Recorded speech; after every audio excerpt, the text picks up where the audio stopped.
I am Pastor Maggie Henderson, and it is my joy to welcome you to Hugh's church. And if he was here today, he'd be sitting in the upper balcony where there's a few of my faithful members that are sitting up there because that's where Hugh sat. This was a community and a church he loved. And we call a memorial service like this a witness to the resurrection. It's a reminder that we trust ourselves to God and to a mystery that is beyond our understanding. And so we trust now that Hugh is with God and that his body and soul is settled and delighted in ways that we do not understand, but that we trust in. And so I welcome you to the place that he loved. And there will be singing, and there will be standing and sitting and down. Just follow the person in front of you. All will be well. We are not a fussy people, we Presbyterians. So however it goes is just the way it is supposed to go. So there may be laughter in this service. That's okay. There may be some tears. And you may have to nudge the person and say, do you remember that? And that's okay too. Because we come to this place and trust ourselves to a loving God. So I ask you to stand as we join in the call to worship as found in your bulletins. Today we gather to remember God, the one who created us, the one who equips us,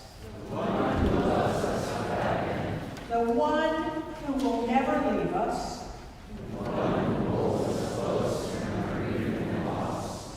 Today we gather to remember Hugh Thacher.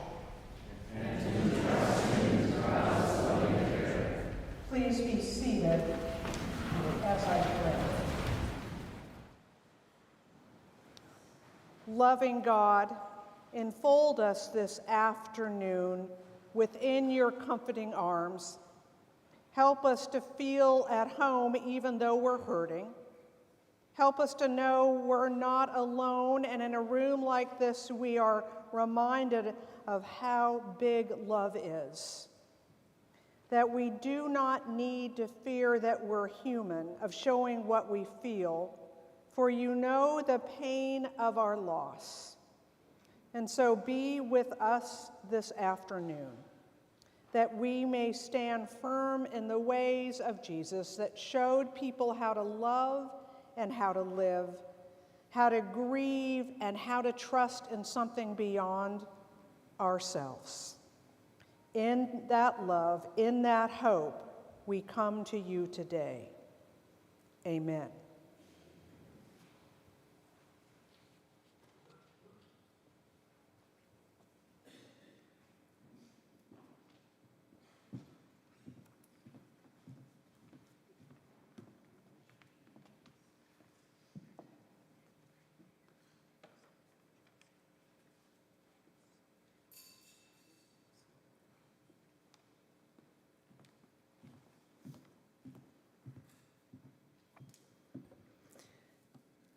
Dear family, friends, colleagues, members of the Old First Presbyterian Church, and Pastor Maggie, thank you for being here today to celebrate the life of Hugh Thacher.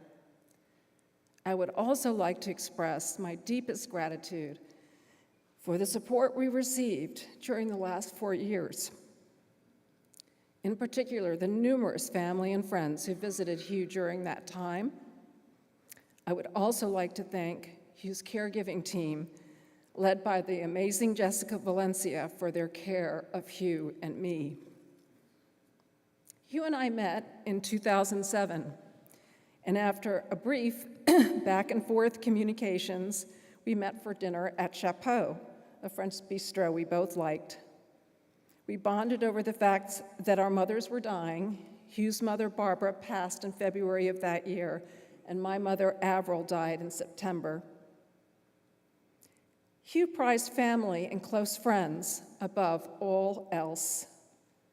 Being an immigrant daughter of immigrant parents, my interactions with my own family were few and far between. Hugh seemed to know instinctively that I needed to feel a part of a large, boisterous, fun-loving family, and boy, was he right. It took some getting used to, but I jumped in with both feet and never looked back. To say that Hugh changed my life is a vast understatement. He not only folded me into the Thacher clan, but also actively engaged in bringing me closer to my own family. Hugh and I were married in 2014 in a private ceremony officiated by Pastor Maggie in this very church, where we all gather today to celebrate his life. The last 10 years have been the happiest in my life and the most challenging for us, but especially for Hugh. He suffered from ill health for 6 of the last 10 years. The last 4 with a rapidly advancing neurodegenerative disease, which presented much like Parkinson's, but wasn't. Like every other challenge in his life, Hugh faced this ordeal head on. His determination to savor every possible morsel of life was truly remarkable, and he defied all the odds. His gratefulness and graciousness were always present with his caregivers, family, and friends who came to visit, always enjoying a funny story, a Yankees win, watching Animal House for the 10th time, and cheating at Candyland. When thinking about what I wanted to say today, I kept coming back to the wonderful words written by one of Hugh's closest and oldest friends, Billy Pattengill, who is here today. Billy managed to capture so beautifully the essence of Hugh, particularly during these last years. I'm going to conclude by reading them to you now. When I've thought of Hugh lately, I recalled the early days of his reign at 441 Douglas, when he seemed to me the Sun King, with all of us revolving around him in our various separate orbits, basking in his light and warmth. He had an amazing talent for bringing people together and creating a gathering place where we all felt we belonged. Eventually, Hugh's body went in a different direction than the wishes and commands of his spirit. Ironically, perversely even, it became withdrawn and ceased to communicate with the rest of the world. And the torrent of pronouncements and hilarity that we knew and loved slowed to a flow, a trickle, and finally, mostly silence. We could see it as a cruel twist of fate or a clearing away of the busyness of words in favor of the pure light of his spirit, which still shone from him despite all the obvious limitations he endured. His journey from this world was a very slow motion fading of the light. Watching Hugh's changes over the last few years, I can imagine he might have become tired of being the center of attention with no ability to give anything back except his shining spirit, receiving the love and good wishes of a constant stream of friends and family, mostly saying goodbye directly or sideways. He might have been wanting to say, "Okay, thank you all. I love you all madly." But I think I am done here at last. I am tired of taking and taking, and there's nothing more I have to give. So it is time to move on to whatever is next. Lately, I've had a few dreams in which I heard Hugh speaking to me, and I told him, "It's so great to hear your voice again," while knowing it was a dream, a voice we will never forget.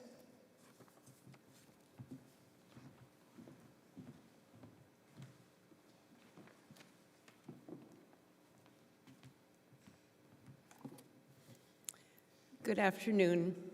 My name is Liz. I'm one of Hugh's two older sisters.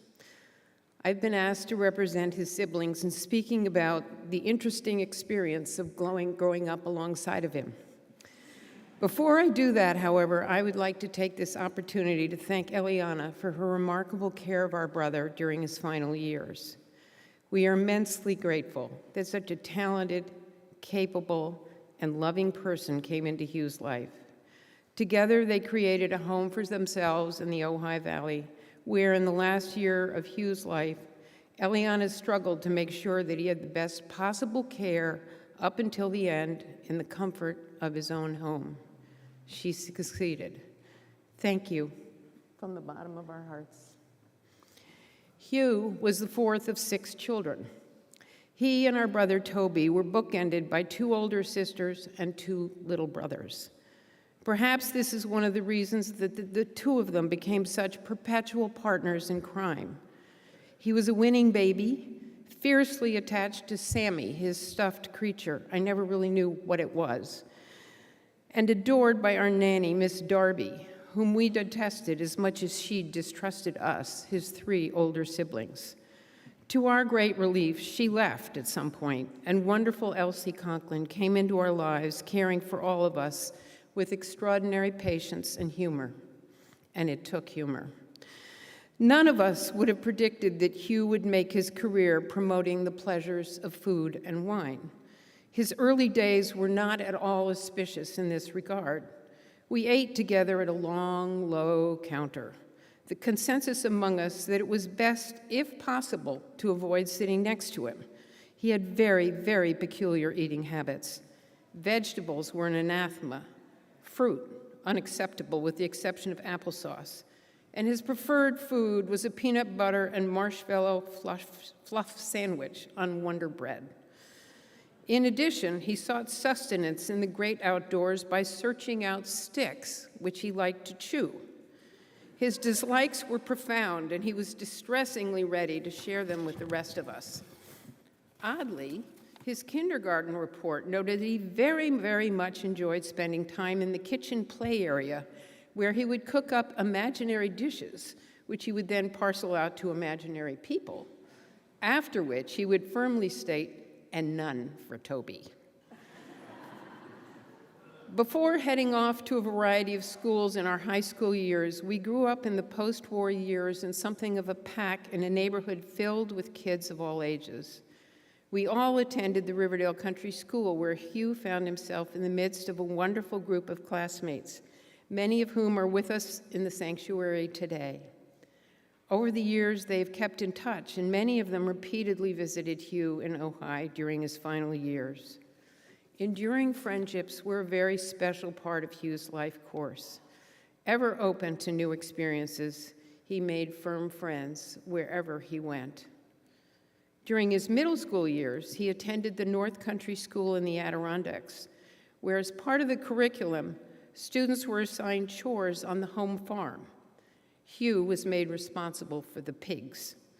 He found it hilariously funny when, having suggested what a treat it was to feed the animals, he provided his visiting brother Toby with a bucket of pig food and sent him into the pen. As soon as the gate closed behind his brother, Hugh gave forth with a call, "Suey, suey," summoning the huge, ever-hungry animals to eat, causing them to charge a terrified Toby, who ran for the gate. During his college years, our sister Barbara called him one evening, only to be told that he couldn't really talk to her just then because they were in the middle of an orgy.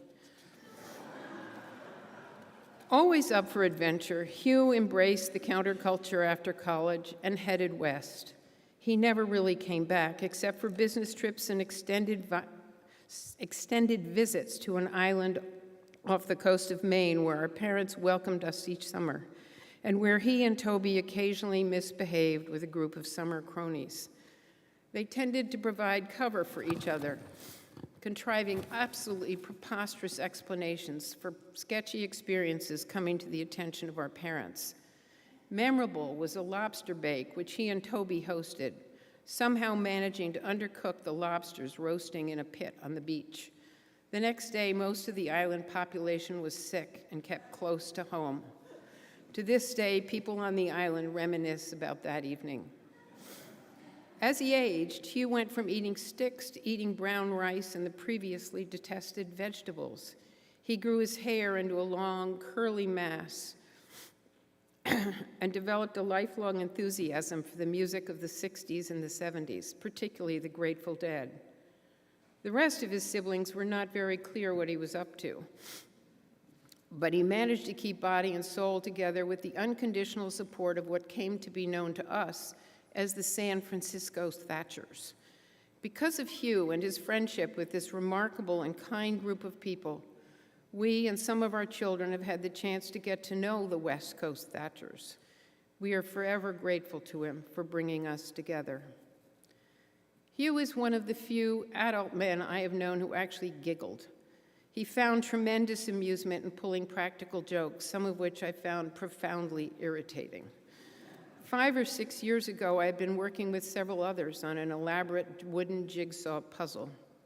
As we closed in on the finish, we realized that there was a missing piece. As you have already guessed, Hugh had lifted it. He reveled in our distress, and he didn't let on what he had done, even while I was contacting the puzzle company and requesting a replacement piece. Only after the piece arrived did he reveal what he had done, and the giggle was in very full cry. Hugh found his happy place at 441 Douglas Street in San Francisco. He developed a very expansive lifestyle there, welcoming just about anyone who came seeking a place to stay. My daughter Amanda, who was one such, told me that you never really knew who might be fetching up at his house for the night. People, including stray dogs, would come and go on a regular basis. Sorry. and were usually welcomed. I expect that some of you present here today were among those who came to rest there for a time. Our brother enjoyed the presence of others, hosting large gatherings at 441. He was loyal to his friends, calling them and arranging to see them when they were experiencing difficult times. There was always a birthday card and a visit when he happened to be coming one's way on one of his many business trips. He was the one among all of us who stayed in touch with our wonderful caregiver, Elsie, when she moved to Florida after her retirement from helping our family. He pulled together groups of us in far-flung cities for dinner. He was a connector, and he didn't forget about those who had helped him along his sometimes circuitous journey. He was conscious of the plight of others, anxious to help when he could. The earliest such endeavor, which my sister Barbara recalled, was his effort to teach the baby ducklings, improbably given to us by our parents, to swim in the bathtub, not one of his successful undertakings. More recently, he volunteered at Glide, bringing food and supplies for many years to the homeless of San Francisco. While still living in San Francisco, he regularly attended services and volunteered here at this church, important to him in its pursuit of community service. Our brother was also brave and stoic in the face of a number of physical afflictions, starting with semi-club feet requiring surgery and a long summer in casts when he was in elementary school. Repeated surgeries on his feet later in life left him in considerable pain and with an altered gait. Severe headaches would lay him low. Multiple hip surgeries rendered him immobile for long periods of time. Yet he worked tirelessly at his recovery protocols, swimming miles in the pool where he saved a man who had sunk immobile to the bottom, and biking for hours on a stationary bike. Finally, he was stricken with the disease from which he would never recover. It robbed him of the use of his limbs and his voice, but not his sense of humor and his grit, which kept him going for longer than most of us ever thought possible. He did not complain despite the indignities which he endured. Inwardly, I raged at the unfairness of it, but he just carried on to the best of his remaining abilities. He was funny, kind, quirky, and heroic. We all miss him. May he rest in peace.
name is David Conley. Hugh Thacher was my oldest friend. Hugh Thacher was a lifelong friend. Hugh Thacher was my best friend. When Eliana asked me to speak, she suggested that I speak to the 10 to 15 friends we had growing up in Riverdale so that I might summarize each of their recollections and sentiments. I chatted with Chris Jones dutifully. I chatted with Jock Curlin, Freddie Stimson, John Zambetti, Lee Stinchfield, Mandy Howe, Polly Haxel McLean, and among others. Many sent me beautiful remembrances. There were so many hilarious stories, loving moments, deeply felt sentiments that it quickly became impossible for me to summarize them adequately. However, thanks to Sarah Plimpton and I'm sure many others, you can read many of them in this booklet. I hope you will take time to do so. They're really quite extraordinary. Some made me laugh, some made me cry, but most importantly, you will see that Hugh made many of us think we were each Hugh's best friend. Think about that, what a quality that was that Hugh had. It's truly a lifetime achievement. In fact, what's even more remarkable is that a dozen of us who met in nursery school have stayed in touch with each other throughout our lifetime. We even had a second grade reunion just a couple of years ago, thanks to Liz and my sister Ellen. One major reason we stayed in touch with each other over a lifetime, I just came to realize that it was Hugh Thacher that was our glue. Hugh called everyone on his birthday. He knew what was happening in everybody's life.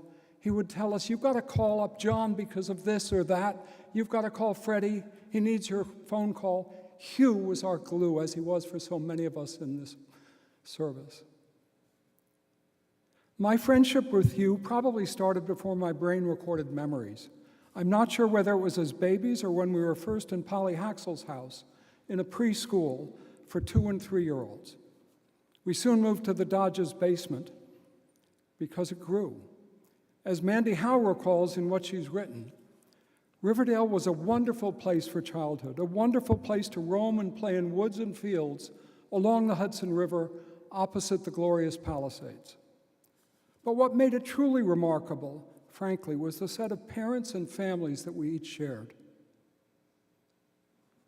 They let us play, ride bikes everywhere we wanted, spend days and nights in each other's homes, build forts in the woods, laid pennies on the railroad tracks, go swimming at a yacht club that had no yachts. Time spent in mischievous, carefree adventures. Hugh and I regularly played cowboys and Indians dressed in full costume. We spent endless afternoons hiding in the woods, plotting to capture Alex and Polly. I'm looking at Polly. And intending to strip their clothes off. We were never successful. In retrospect, some of our delinquency endangered others. We pulled the fire alarm on the old-fashioned firebox so we could laugh as firemen looked for the fire. After snowstorms, we went to the bridge over the Henry Hudson Parkway to throw snowballs and ice balls at the windshields of speeding cars below. Thankfully, an angry driver exited the highway, chased us down as we fled home, putting an end to that dangerous practice. Hugh and I became rabid Yankee fans, admiring Mickey Mantle, Roger Maris, Yogi Berra. I could name the whole lineup, but I won't. We traded baseball cards. We each created incredibly valuable baseball card collections that our mothers then threw out when we went to boarding school. On one occasion, Hugh excitedly told me that Uncle Walter Lord, had invited him to a Yankee game. Amazingly, my father had just invited me to the same Yankee game. So Hugh and I pled with Uncle Walter and my father that we had to meet up at the stadium. They both insisted that would be impossible, as the crowds would be too great for us to find each other. As you might guess, when we arrived at the stadium, Hugh and I jumped out of our skin when we discovered we were seated together. What is truly amazing is that when Walter and my father insisted it was pure coincidence, we believed them for many years. During our childhood, Hugh and I were inseparable. We slept over at each other's house, we rode bikes to school, our parents allowed us to visit each other at summer homes on Martha's Vineyard in North Haven, Maine. They sent us to Camp Treetops together. Our childhood produced magical moments: Christmas caroling at the Wileys, ice skating at Kelton's, ice skating parties that were just magical, riding on ponies at the Christchurch Fair and the Riverdale Country School and Presbyterian Fair in Dodgewood. We went to the Ewell's Dancing School and were nearly thrown out when we placed exploding atom pearls on the dance floor. Hugh and I were playfully competitive. For much of our adult lives, we argued over who danced with Alex Wiley and won first prize. We each claimed to have won and to have gallantly given the dollar bill floated into a shape of a flower corsage to Alex. Eventually, our parents determined our mischief and delinquency required a separation and a change of schools. Hugh went to a junior boarding school, North Country School, and I went to Buckley School in Manhattan with Hugh's brother, Toby Thacher. Even so, our families allowed me to visit Hugh at North Country over Thanksgiving every year, and we spent our summers together. As I entered Milton Academy and Hugh entered Westminster School, our parents sent us to a summer debate school at the University of Colorado. It was 1964, and the national debate topic was nuclear disarmament. I had a crush on a girl from Alabama, and Hugh had a crush on a girl from Arizona. You can imagine our horror when we discovered they backed Barry Goldwater for president, and General Curtis LeMay's desire to use nuclear weapons. Right then and there, in 1964, we decided that Hugh should run for president in 1992. And immediately, Hugh lit up and chanted, "Hugh in 92!" And he continued to chant that over many, many years. Over the ensuing decades, we lived on opposite coasts and pursued very different careers and lifestyles. But we managed to visit each other often and speak regularly on the telephone. For the rest of our lives, we shared a love of politics and of the New York Yankees. We shared secrets that we vowed we would take to our graves. And most of all, we shared memories of our love of each other.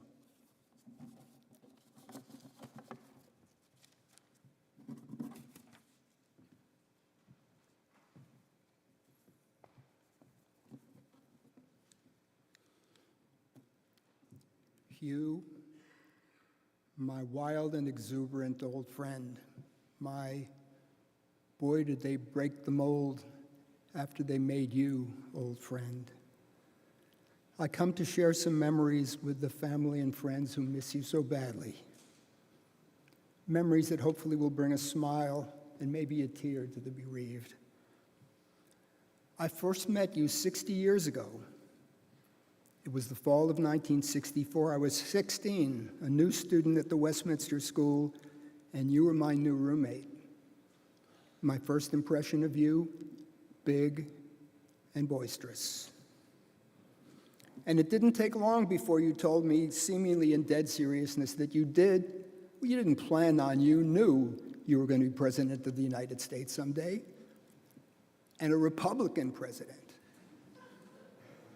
A Rockefeller Republican like his dad, a John Lindsay Republican, rather than a Goldwater Republican. You even had your campaign slogan, as you heard, Hugh in 92, picked out and had the outline of your inaugural speech written. The way I like to tell people, you used to practice giving that inaugural speech in the shower, but like a lot of your stories, I'm not quite sure that it actually happened that way. Your stories here are a different story entirely. They always reminded me of the tall tales like Paul Bunyan and Babe the Blue Ox.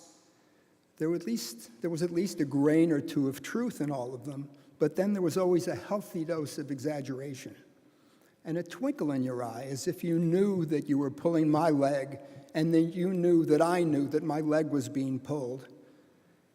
And for people that loved you the way that I and so many others did, the exaggerations were half the fun. One thing that actually did happen at Westminster is that you played one of the leads in a production of Inherit the Wind, the play about the famous Scopes monkey trial in which a school teacher in Tennessee is tried for teaching evolution in the public schools. You played the part of Matthew Harrison Brady, the prosecutor in the trial, a character patterned after William Jennings Bryan, who ran unsuccessfully 3 times for President of the United States. Brady's wife in our production, by the way, was played by a young Sigourney Weaver. Only the first time you were married to a tall, beautiful, accomplished woman. It's hard to believe that Inherit the Wind wasn't chosen by our director just so that he can enjoy you playing Brady. Because, Hugh, you were born for this role. Brady was also big and boisterous, but without your sense of humor and irony. In the denouement of the play, the teacher is convicted and sentenced in an act of jury nullification to a $100 fine. Brady tries to address the court to oppose the light sentence, and after being denied by the judge, he gives a rambling speech, which is largely ignored by the spectators, and starts babbling, and eventually lapses into the beginning of the inaugural speech that he never got to deliver before collapsing. Hugh, you crushed it. So you went off to Lake Forest to go to school, and I went off to Columbia, where I spent 2.5 years not going to school, and dropped out a week before I was going to flunk out. But fate intervened, and 2 months later, I started a band that got big very quickly. You and I saw each other for the first time in several years at one of my shows in San Francisco, and you were mesmerized by the fame part of my life, and that your old nerdy roomie was a bit of a rock star, and in your own intentionally hyperbolic way introduced me to people for years to come as the man who slept with 1,000 groupies. Actually, Hugh, I don't think you used the word slept with. I thought it was a little bit more Germanic and crude. So I decided after 5 years on the road that that was not my path, and I decided one day, slightly tipsy on an airplane with a copy of War and Peace in my hands, that if Leo Tolstoy could do it, damn it, so could I. And I was going to be a writer. So I knew some newspaper editors in Los Angeles, and I packed my belongings into my car and moved to LA, where I was totally miserable. And then came a moment that changed my life. Very early one morning, Hugh and his pal, Bill Barton, called me slightly high, having just stepped out of the baths at the Esalen Institute in Big Sur, and told me that Bill wanted to move from San Francisco to Marin, and would I be interested in renting a house with him? And my first reaction was, no, I can't do that. What about my journalistic career? And then I realized I hate it here, and I don't really want to be a writer, and I've always wanted to live in San Francisco, and hell yeah. So Bill and I found a beautiful old Tudor house in an East Bay community called Montclair, and a few months after I arrived, Hugh called me up one day and told me that he was throwing a birthday party for one of his friends at a little Italian restaurant in the Mission District, and would I come? I might like some of the people there. So I showed up and walked to the party, which was up the stairs in this little restaurant, and the first thing I noticed was the powerful, and I mean powerful, odor of some very pungent marijuana.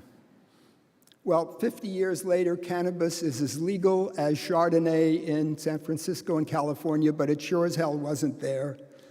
And it's the first time I had ever seen people smoking pot quite so openly, and I said to myself, "You're in San Francisco, baby!" And at this party was a big group of people who became my crowd for years. And it turned out that nearly all of them were cultural refugees from the East Coast who had more or less landed in San Francisco at the door of 441 Douglas Street, where you lived, Hugh. And you were the social glue that held this delightful group together. Later that summer, I was witness to a moment that changed your life. At this point, you weren't sure exactly what you wanted to do for a career, and you called me one day and asked me if I wanted to accompany you to dinner at the home of Boov Beale, one of our Westminster classmates.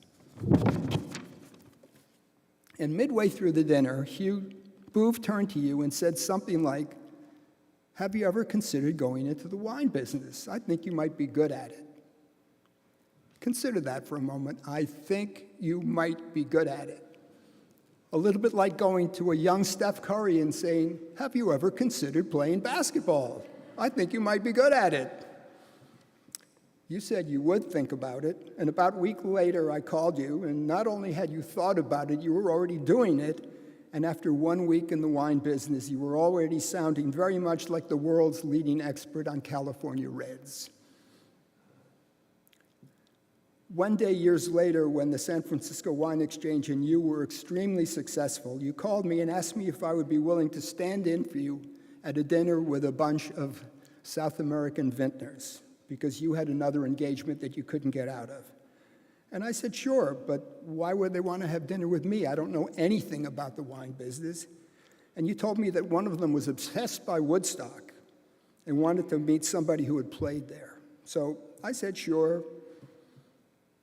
And I showed up about a week later at the restaurant and said hello to the vintners, and one of them came up to me and whispered, seemingly in awe, "Hugh told me you had sex with 1,000 groupies. Is this true?"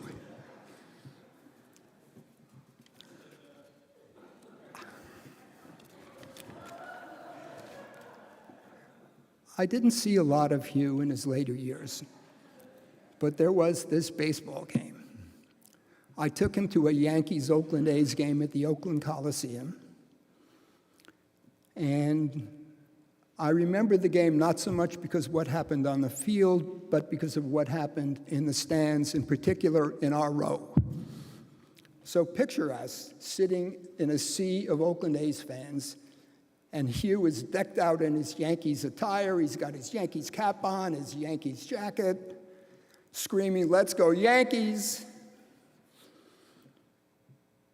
And it's the 8th inning, and the Yankees are ahead by 6 or 7 runs, and there was absolutely no drama whatsoever in the game.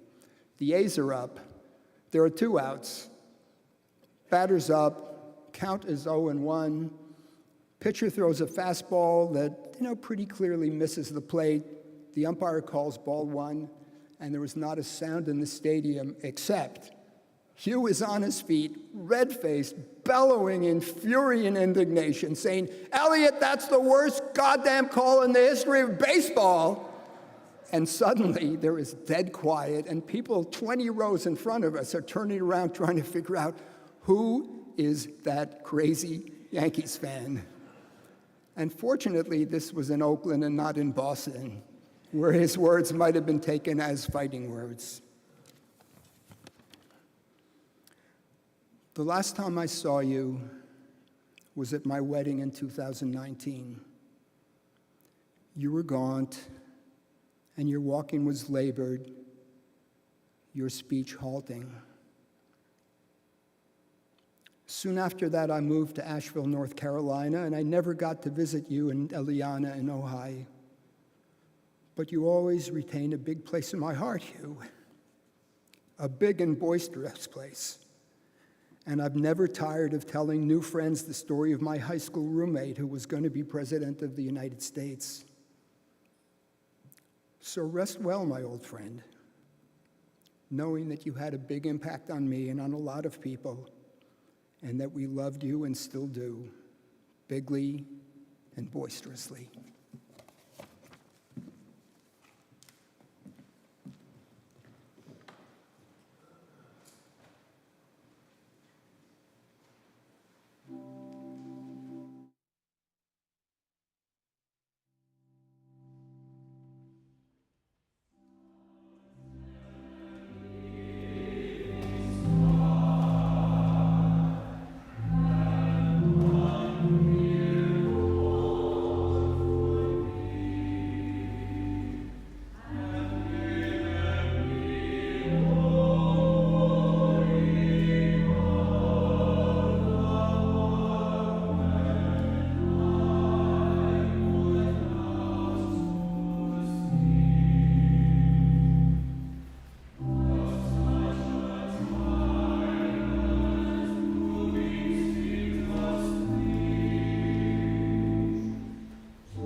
Hello, everyone. I'm here to talk about Hugh and his time in the wine business, but I want to preface that by saying that as important as Hugh's career was to him, it was not nearly as important as his family. And the best thing that ever happened to Hugh had nothing to do with business. It was meeting his wife, Eliana. And Eliana, I want to thank you for all the happiness you gave Hugh and for the incredibly devoted care. Now, as I thought about Hugh's time in the wine business, I realized that the only person that could really capture the spirit of that was Hugh. So I turned to artificial intelligence, as everyone would these days.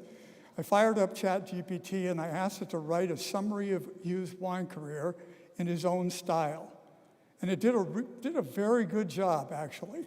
But after I had removed all of the fish stories and all of the digressions about hot tubs, the Yankees, old hippies, George Bush, I couldn't fit the speech under 2 hours.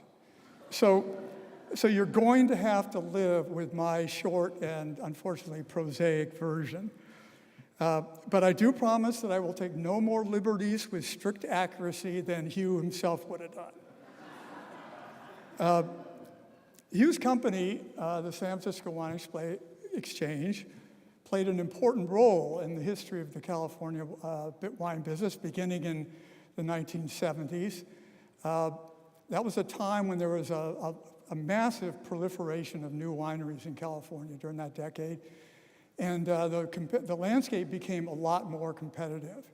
And many of the newer wineries, especially the family-owned wineries, found themselves in a position where they were too big to do without a professional sales and marketing effort, but too small to be able to do it themselves. And so the San Francisco Wine Exchange was created to fill an opportunity by offering professional sales and marketing services to a portfolio of California, independently owned California wineries that were assembled so that they varied by growing region, by wine variety, and by price point. Now, just because Hugh had identified an opportunity doesn't mean that the success in that area was easy. Hugh operated in a middle ground between the egos of winemakers and the pocketbooks of distributors. And in that position, it's very common for the middleman to become the scapegoat to both parties. But Hugh was gifted with really exceptional interpersonal skills. And he could hobnob at total ease with European billionaires and ex-mob prize fighters. And at the end of by the end of his career, many of Hugh's clients, distributors, and retailers had become longtime personal friends, which is an amazing testament in our business. Now, just because, besides the people skills Hugh had, he had several other things going for him. First of all, he was a true California wine evangelist, even if it did happen over 1 week. At any rate, he also had a huge leather salesman's case that could hold every bit of promotional material for every brand he ever represented. A couple of bottles of wine and probably one of his Jack Russell Terriers, as well. And most importantly, and I'm sure due to his family's legal heritage, he created a unique contract that protected the wine exchange from investing resources in building a brand only to have that brand leave his company after they became successful. And I suppose I could add one more thing, that he was an avid fly fisherman. Many people mix business with golf, but Hugh mixed business with fishing. In fact, the only time I ever heard him playing golf was one time when he was taken by a longtime friend and colleague, Kevin Chaney, who is here today, to play golf at a very prestigious course in Santa Cruz, California. Kevin rented him clubs, and he set a rule, he set a 10-stroke limit per hole so they wouldn't hold up all the other golfers on the course. And out of 18 holes, Kevin, how many did Hugh finish? Uh-huh. And how many clubs did he lose, Kevin?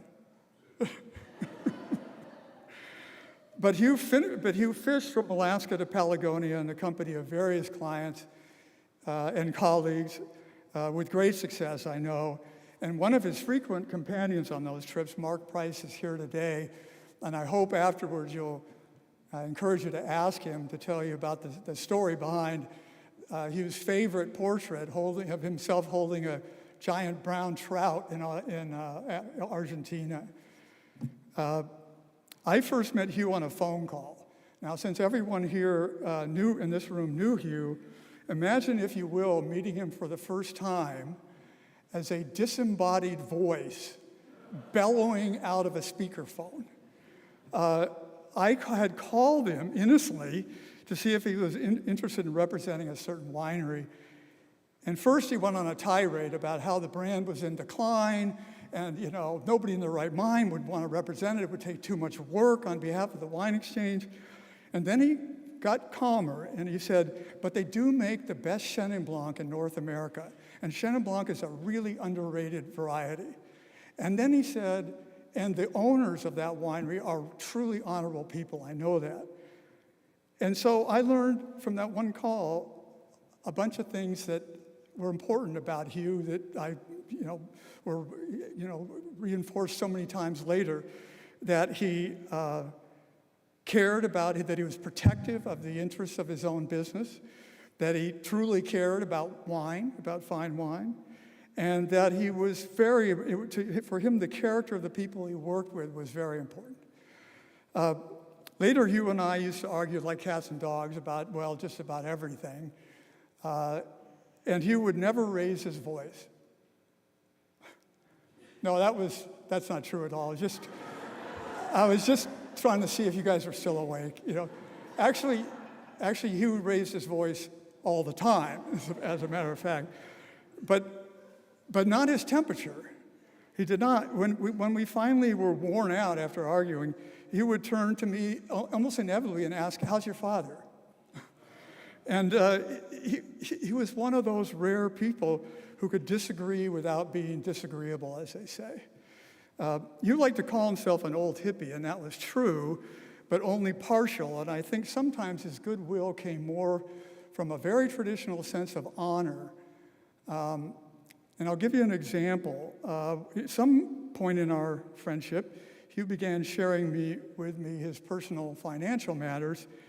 And I asked him why he kept so much money of his money in stocks in cash investments rather than stocks and bonds where he could be earning more. And he answered that as successful as the San Francisco Wine Exchange was, he was always afraid that the day would come when he couldn't meet a payroll. And the idea was so abhorrent to him that he said, I have to keep a lot of cash on hand in case I need to infuse it into the company to make absolutely sure, come hell or high water, that my people get paid, that our vendors get paid, and that the wine shipments continue to flow.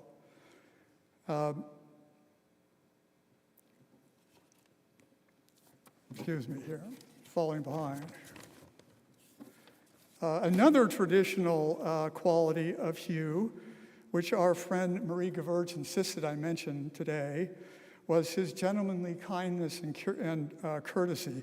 He was always the first to send cards and flowers, and he must have held a record for New Yorker magazine gift subscriptions, because, I know he thought that was a magazine that every civilized person in the world should read.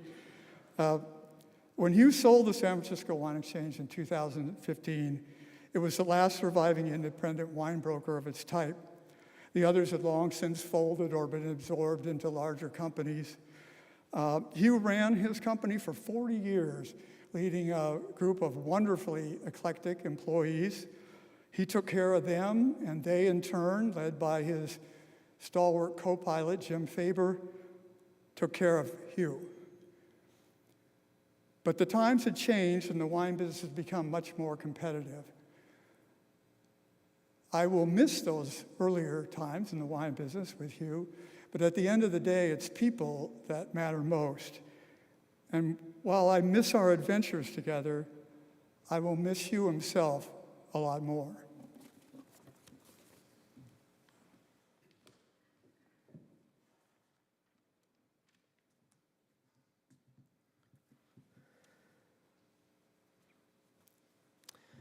Before I begin, I'd like to acknowledge Ileana for bringing us all together to celebrate our dear Hugh. Thank you. The man, the myth, the legend. Though that saying can be overused, it could not be more appropriate in describing my Uncle Hugh. Huey's larger-than-life personality was infectious, his bear hugs all-encompassing. His willingness to help others could have inspired Neil Young's song, Heart of Gold. As we've heard today, Huey has meant so much to so many of us in similar and different ways. Huey was a devoted husband, beloved boss, best friend to many, and the uncle extraordinaire to all of my cousins and me. From Huey's Days Grateful Dead years to his seriously accomplished career in wine, Huey showed the world and me the meaning of work hard, play hard. At times, Huey could be described as the ultimate goofball, yet goofballs don't always show up, and Huey always showed up for the people he loved and the passions that were dear to him. His devotion to family, legendary. Huey was my mentor, role model, music junkie, business advisor, baseball enthusiast, pot connoisseur, and ultimately, the person I most wanted to be like. Huey's influence was so profound on me that my wife and I named our second child after him. And we know that his special spirit will live on in Huey Russell. It is incredibly rare to have an uncle like Huey, who transcended the uncle-nephew relationship. Having someone who was always there for you and always listened to you like a parent, but wasn't your parent, is a magical gift that I will never take for granted. When we were little, my sister and I loved Christmas. But more exciting than seeing Christmas presents under the tree was knowing that Huey would be making the long journey from San Francisco to Bedford, New York. It did not matter if we were celebrating at our house or at Columbia Presbyterian Hospital, visiting my mom as she was battling with her bipolar disease. Huey would show up, often wearing an absolutely ridiculous 80s silk shirt with little wine bottles scattered all over it, chest hair popping out. Cold and dripping wet from whatever storm was outside, he would say to Chessie and I, "Do you have any idea what the weather is like in San Francisco?" When I was at boarding school, I got busted for smoking pot, and after receiving a suspension from school, my Uncle Andy picked me up and drove me directly to my grandparents' house. I will never forget sitting in their formal living room, explaining to Bat and Flower what had happened. Then it hit me. I gotta call Huey. Knowing that he has probably sat in this exact chair in a very similar situation, explaining to his parents about a time that he might have made a questionable decision or two. I called him immediately when I got home, and his words made me feel not so alone. Huey could straddle this line of concerned adult and co-conspirator. Man, I will miss being able to pick up the phone and hearing Huey's voice. When I was 18, I moved in with Huey at the famed 441 Douglas Street home. Huey got my friend and I a job at the David Bruce Winery. The weekdays were long, as working a wine crush is hard, but the weekends were filled with Huey taking us to the best music the city could offer, amazing meals, trips to the casting pond at Golden Gate Park, and of course, lots of baseball games. It was such a gift to be toured around the city, that Huey had such love for, only to realize that San Francisco, in return, adored my uncle. One of the ways Huey and I really bonded was through baseball. Despite my father and Huey's absolute and borderline obsession with the Yankees, or as I called them, the Stankies, I adore the New York Mets. One of my top memories during that time was going to see the Mets versus the San Francisco Giants during a day game, only to take the BART over to Oakland after to see the Yankees play the A's in a night game. Both were playoff games, and our New York teams had a clear sweep. I'm pretty sure we ate 10 hot dogs and downed 12 beers, but what I can't count is how many times Huey would lean over to me and say in his booming voice, "Mets suck, go Yankees." I, of course, would respond by saying the Yankees were pond scum. Baseball bonded us until Huey's final days, and I will cherish the banter that we shared over our teams. Huey had such an important influence on me that on 2 different occasions, I almost moved back to San Francisco to work for him at the San Francisco Wine Exchange.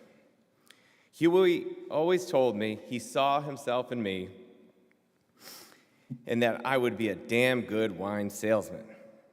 Those words have always inspired me and ultimately gave me the confidence to decide to open the Telluride Brewing Company 13 years ago.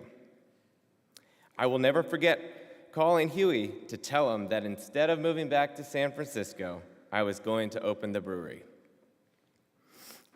There was a long pause, and I could sense his disappointment. Huey then said, "Damn it, Thomas, I could have retired soon." I still do not take that vote of confidence lightly, and I use it as motivation daily. Huey was one of my biggest advocates and was instrumental in helping me navigate Telluride Brewing through both good and hard times. It gives me great happiness to know that in a lot of ways, I am doing what Huey did and keeping the torch lit and glasses full. Reflecting on Huey's life and how much I will miss him has been hard on me.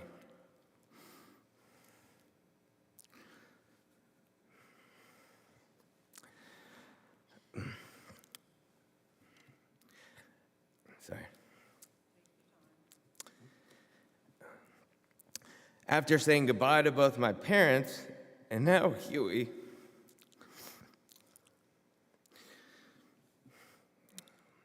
there is an even deeper void in my heart.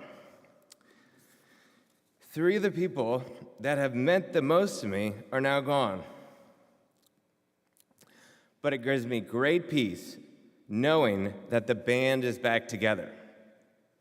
Those 3, especially my dad and Huey, were thick as thieves.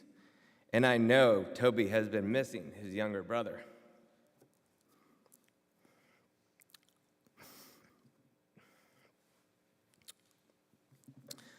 I often said that my parents' relationship was like that of a great restaurant.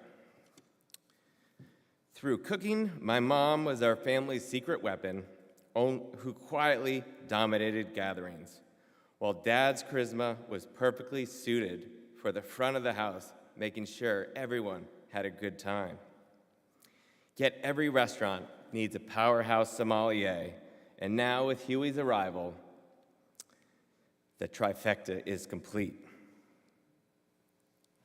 Huey, thank you for being you. I love you and miss you. And just this one time, I will say, go Yankees.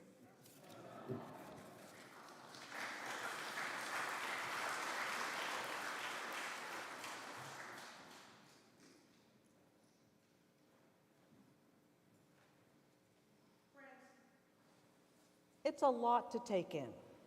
So I want you to breathe for a minute, maybe just stretch, and tell you that on Old First website, all of this you can watch on a YouTube. So you can go to oldfirst.org later and listen and kind of savor what you've heard, because I'm sure you're going to want to listen to the pastor's reflections once again. In our tradition, we read words from the Old and New Testament that had comforted and rooted people for centuries. And so the first one comes from Ecclesiastes 3.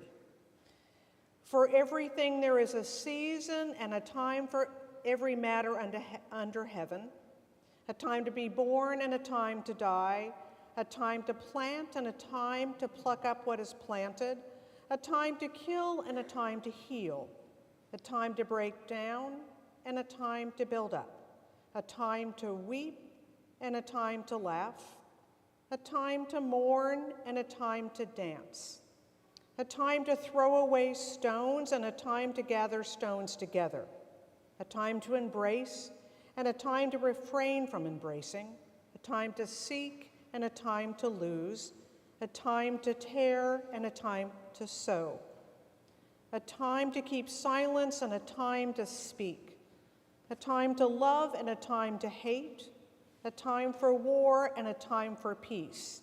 And then verses maybe you haven't heard. God has made everything suitable for its time. Moreover, God has put a sense of past and future into their minds, yet they cannot find out what God has done from beginning to end. I know that there is nothing better for them to be happy, to enjoy themselves as long as they live. Moreover, it is God's gift that all should eat, drink, and take pleasure in their toil.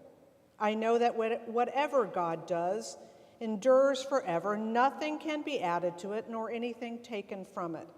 God has done this so that all should stand in awe before God. That which is already has been, that which is to be already is, and God seeks out what has gone by. And now from the New Testament, verses from the Gospel of John, chapter 14. Do not let your hearts be troubled. Believe in God, believe also in me. For in my Father's house there are many dwelling places. If it were not so, I would have told you, for I'm going to prepare a place for you. And if I go and prepare a place for you, I will come again and take you to myself, so that where I am, there you may be also. And then words from Revelations 21. Then I saw a new heaven and a new earth. For the first heaven and the first earth had passed away, and the sea is no more. I saw a holy city, a new Jerusalem, coming down out of heaven from God, prepared as a bride adorned for her husband. And I heard a loud voice from the throne saying, See, the home of God is among mortals.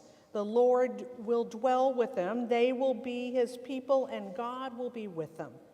The Lord will wipe away every tear from their eyes, and death will be no more. Mourning and crying and pain will be no more, for the first things have passed away. And the one who was seated at the throne said, See, I am making all things new. It is done. I am the Alpha and the Omega, the beginning and the end. As I said before, Hugh always sat in the balcony. And when his hips got bad, we tried to say, maybe you could sit down here, but no. And he would take his time because that was his place. I think, one, because the music was the best. And I suspect if there was a game, he could sneak out quicker and just get on his way. Now, I got to know Hugh best, or in how I started to know him was in the hospital. It was one of his hip issues, and I walk in the hospital. I'd come new to this church. I had served in the southern part of the U.S., and I don't mean L.A., I mean North Carolina, Georgia, Virginia, and I walk in the room and Hugh is drinking wine, and he says, "Do you want a glass?" And I think I'm going to be arrested. I said, "No, thank you," because they don't do that in the South in the hospital. They'd hide it in a bag with dignity, and it wouldn't be wine. And Hugh said to me, "What's the name of this hospital?" I said, "Sutter Wine." And then he said, "Well, Pastor Maggie, actually, my doctor writes me a prescription." And he was telling me the truth. I didn't believe him at first. And then he said, "And I'm not drinking Sutter, I drink my own wine. It comes in." He brings it with him. So whenever I went to the hospital again, I drank the wine Hugh offered me because it was wonderful. And I loved the humanness he had. He'd offer a little bit in a Dixie cup, even to some of the people that were working there. I once got called by the moderator of the Presbyterian Church, and that's close to the Pope in our world. They said, "The moderator wants to go wine tasting, and you're going to set it up for her." Why? And I realized one of her best friends likes to drink, and she knows me. And I said, "Oh, that would be fine." So I called Hugh, and I said, "The moderator of the church wants to go wine tasting, and I don't know what to do." And he said, "I will tell you where to go, and I'll make the calls." And so I took all these religious people on wine tasting, and they thought I was smart and magic because I knew Hugh. But it was that graciousness that let me be kind to others in that skill area he had. Hugh was a substantial man. I mean, he was tall, and he was also gentle. He had this ability to care for people, to notice people, people in the pews that other people might not notice. Hugh would talk to, and Hugh was kind to. I remember that during the last recession in the early part of the century, Hugh, it was a long time ago, Hugh became very distressed at some of the wine producers that did a very expensive wine that no one was buying. And their wineries were folding, and there were some suicides in the group. And his heart was broken when that happened. He asked me why, and it wasn't business, it was the brokenness, hardness of his friends that he hadn't been able to somehow give love and wholeness to. And we would ruminate and know that there were no answers, but there are times when you have to just trust people to God. And so it's that a time to live and a time to die, a time to grieve and a time to laugh, a time to mourn and a time to love. Hugh knew about those seasons. And he trusted God in all of those seasons. He trusted the enduring love that is like a foundation. And I know that Hugh's family was so important to him. The ones in the East and then the ones in California. He kind of came out here, and was she a great aunt who knew all the history, who invited Hugh into the family, and I love to hear the stories. I went to Muir Woods and said, "It's Felvish," and he goes, "Well, that's actually one of my relatives." And didn't brag, but told me how the strong woman made sure the man who owned that land made it into a park. And so he found his family and his place in California, his freedom and his joy, and then he found Eliana. You know, he was a pretty charming man, but you had his heart. And he decided to get married. He'd been single an awful long time. You had a pretty good relationship as it was, but he decided to marry you, and he was just like a puppy. He was so giddy. And he thought he was really lucky that you said yes to him, and you knew, boy, you were lucky you had that bear of a stubborn, joyous, childlike man. And so we had a beautiful wedding here, and small, and in some ways those are the best. And you said vows of in sickness and in health, in joy and in hard times. And you didn't expect this to happen, but you were ready for that. Your love, your relationship was enough to get through this. And so the grief and the thankfulness are side by side and so strong. And I wonder if you noticed in the scripture the words, and this is actually in the Bible, it is God's gift, good gift that all should eat, drink, and take pleasure in their toil. That's in the Bible. And I think Hugh knew that. His faith was important to him. It was like a core. He would listen carefully to sermons and would say something, and it matters to a pastor who spends a lot of time and people just are hoping they get out for lunch. And Hugh would notice. He was strong about his faith, but not pushy, and you had to respect a faith that lived itself out.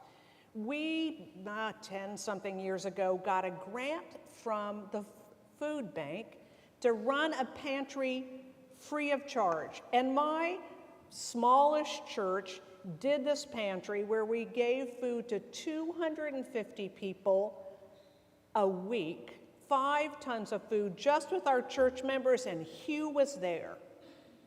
And he would talk to people, and he remembered people, and he would come and help.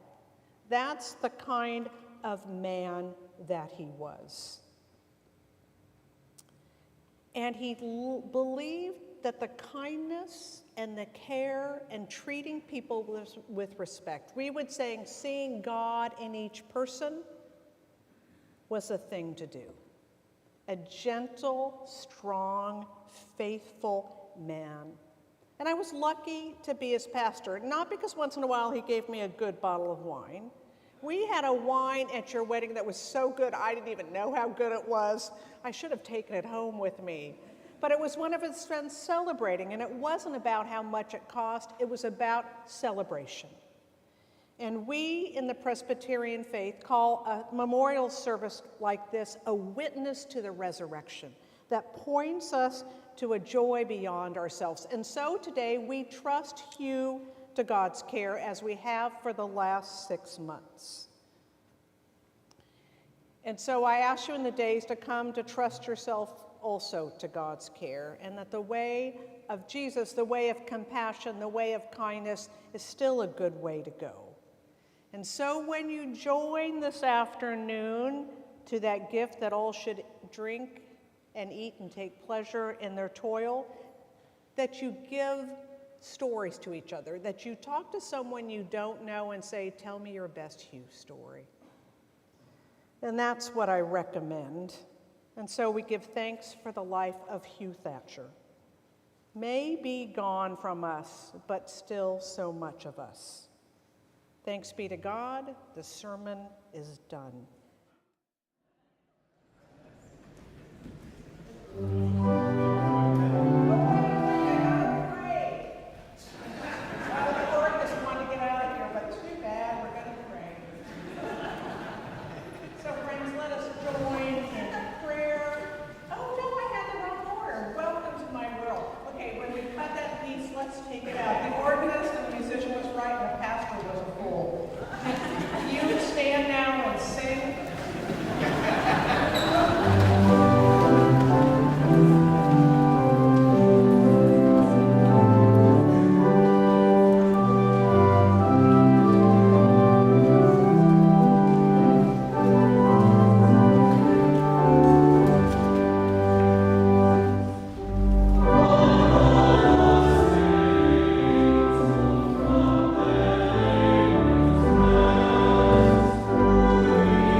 seated for the long-awaited prayer.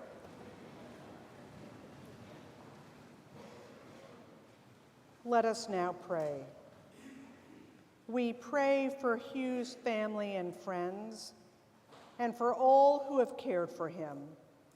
May they be enabled to grieve now, but not as those without hope. For you offer peace and joy and healing, gifts that no one, no grief can take away. Help us cope with the pain and to remember with joy his life. And though we may feel alone, God is with us. And though we may feel overwhelmed, God is with us. And though we may wonder how we will cope and what will the days will be like in the future, God is with us. God is our past, and God is our future, and God is our now. God is in our fears and our hopes, in our tears and our laughter. God surrounds us and enfolds us with love and light and peace and joy and laughter.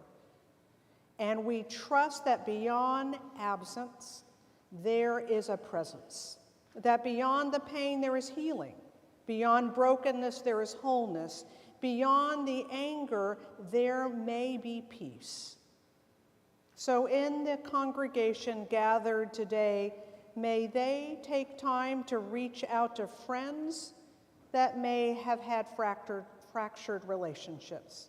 If there is family that feels disenfranchised, may we call or write or talk and say, I'm sorry, I miss you, and go Yankees if need be. Lord, in the world that is unknown for many ahead of us, may there be peace and joy and patience and compassion, hands that hold each other, hands that pass out food, hands that comfort. And we remember the loving and embracing hands of your Son, who taught us to pray together, Our Father, who art in heaven, hallowed be thy name. Thy kingdom come, thy will be done, on earth as it is in heaven. And give us this day our daily bread, and forgive us our debts, as we forgive our debtors. And lead us not into temptation, but deliver us from evil. For thine is the kingdom, the power, and the glory forever. Amen. And now stand for the joyful hymn, Amazing Grace.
encourage you to not linger in the sanctuary too long and to go to the reception, which in some ways is a continuation of the service. It's saying thanks for Hugh and greeting each other. But you go from this place with the love of God strong in your life. You go from this place knowing that there is a way forward, and if you're lost, the ways of Jesus will give you direction. And know that the Spirit is with you, that can revive a tired soul. So friends, go in peace, this minute, this day, forevermore. Amen.